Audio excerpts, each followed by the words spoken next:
Right, we're live, I think. Cool. Well, we'll see how this goes. Follow me out here to the system.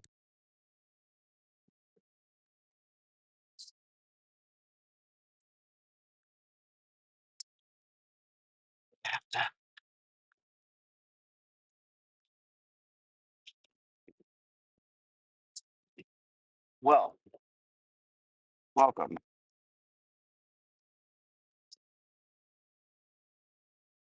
As you can see, I've done some digging. Okay, this is relatively flat. The idea here is that we have a flat bottom pond and the berms are relatively flat, and there's a low spot down here that will feed the next line. So come over here. There's still some work to be done. Don't judge it. It's all done with the mini X. But the water comes in this pipe over here. And apparently we have one, we have the right to rent one agricultural share. And that will get us 90 inches of water for 24 hours. Um, and that's it for one time a season. I don't know what 90 inches of water means, but we'll learn. Apparently, the previous owner would get, another 4 or 5, and then he would seep flood this field 5 or 6 times a year. And so we can do that, but it's going to be a lot of water. I don't know if it will overflow this whole thing and negate all this or not. But at any rate, we can get it like that, or we can get normal irrigation water, which is a little different in that essentially you get that same volume spread out over a, you know, 7 or 8 times over the season. So this pond should hold a lot of water. Um, you know, I think we could plant stuff on both sides, on the downhill side as well as on the uphill side, maybe some berries or something. And then, rice in the middle, of course.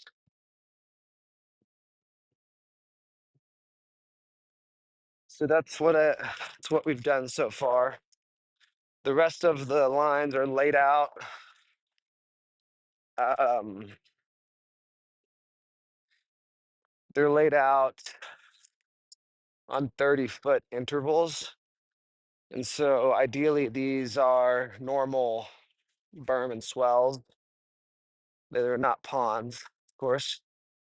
So we'll take these on down, berm swell, and then find out the best spot to get it to the next line, and then make sure that just won't make that area dry, and make sure we can efficiently get the water down there if we don't lose a lot of it. And then end it down here and figure out where we want to put it into the pond. um so I haven't measured how long these are, but be a good amount of water catchment, and it'll be a lot of trees, and we can still flood the upper part by putting boards on the ditch, putting boards in the ditch and flooding the upper part, so we can do corn or whatever we want to do up there. And if we want to have a trail somewhere or a walking path up here, and I think that would be well suited on the upside of this uphill berm. This is all just super flat.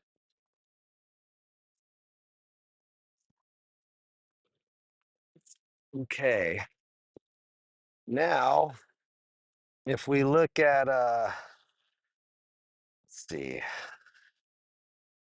the top line there. So let's have 7 lines total down the hill.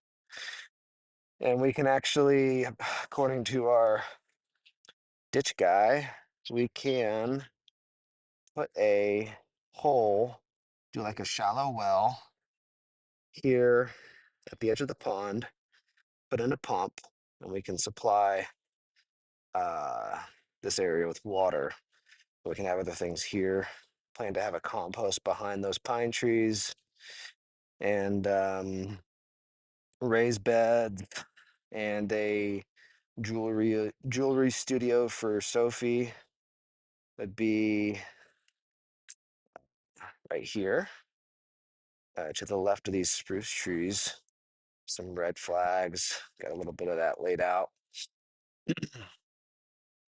Here to the west of the end of this top long pond, we can do just a group of trees, little forest, but just west of the mini excavator towards the mountains there, that area we want to generally leave open, maybe have some nicer grass there, place to kick a soccer ball around, that kind of stuff.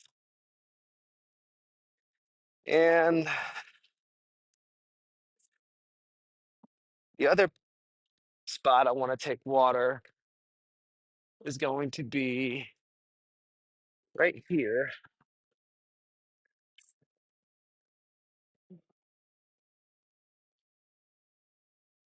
Double check. So from this pipe, we can take water. The neighbors have just been ditching it across their lawn. I think they do flood it, but they have a lot of excess water that they'll give us, she said. So once we get it out of the pipe, we take it, it's right here, right after this ash tree, basically, and run it all the way across this elevation. And review here, go back this way, we'll run it across.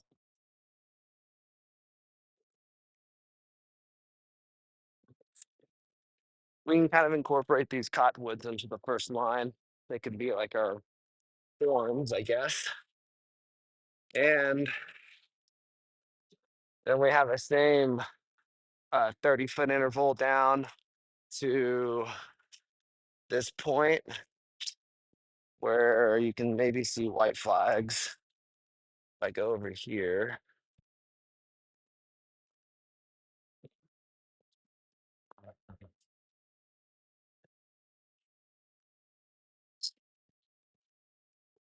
this would be the end of our system as far as the line.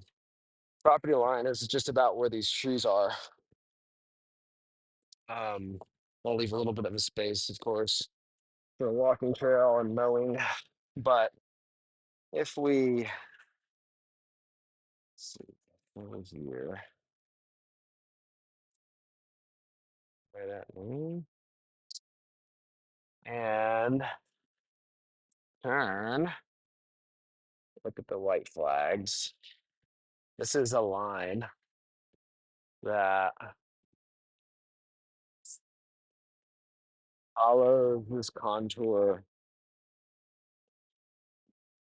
um, across. And this line started, follow me here. I need to get across the driveway, but I say we just cut it, get a heavy steel pipe in there. It's large enough diameter to carry water, and then pay an asphalt company to come and fix it. But this line crosses right here and goes all the way over there to our property line. And I set this line because I need to maintain a gap between that spruce tree and the line. And so this works. We can get water all the way over. And if we get a lease or we purchase the property north of us, then we can get water all the way over there, plant a bunch of trees. So here we're thinking maybe a closer spacing, a U-pick type option, maybe with parking over here. So that's kind of the idea so far. And maybe Rad comes out and they install this or change everything. But it's something, and the ball is rolling.